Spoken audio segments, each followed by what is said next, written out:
പിടിക്കുക. 10. Infection. Avoid the unhappy and unlucky. എപ്പോഴും അസന്തുഷ്ടിയും നിർഭാഗ്യവും പ്രചരിപ്പിക്കുന്നവരുടെ സാന്നിധ്യം ഒഴിവാക്കുക എന്നതാണ് 10ാമത്തെ ഈ നിയമം പറയുന്നത്.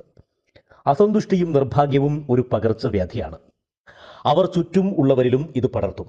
നിങ്ങൾ സൂക്ഷ്മമായി നിരീക്ഷിച്ചാൽ ഇക്കാര്യം ബോധ്യമാകുന്നതാണ്.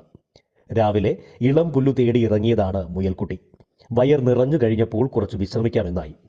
ഒരു വലിയ മരത്തിനു ചുവട്ടിൽ ഇളം വെയിൽ കൊണ്ടു കിടന്നപ്പോൾ ഇപ്പോൾ ഭൂമി രണ്ടായി പിളർന്നാൽ എന്തു ചെയ്യും, എങ്ങനെ രക്ഷപ്പെടും എന്നിങ്ങനെ ഒരു ചിന്ത.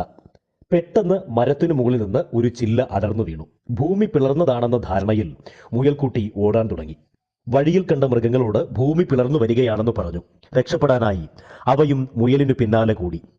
ഇതെല്ലാം കണ്ട സിംഹരാജൻ മുയലിനോട് വിവരം തിരക്കി. എല്ലാം കേട്ടുകഴിഞ്ഞ് മൃഗരാജൻ എല്ലാ മൃഗങ്ങളെയും കൂട്ടി തിരികെ നടന്നു, ഭൂമി പിളർന്നത് കാണാൻ. അവസാനം മരച്ചുവട്ടിൽ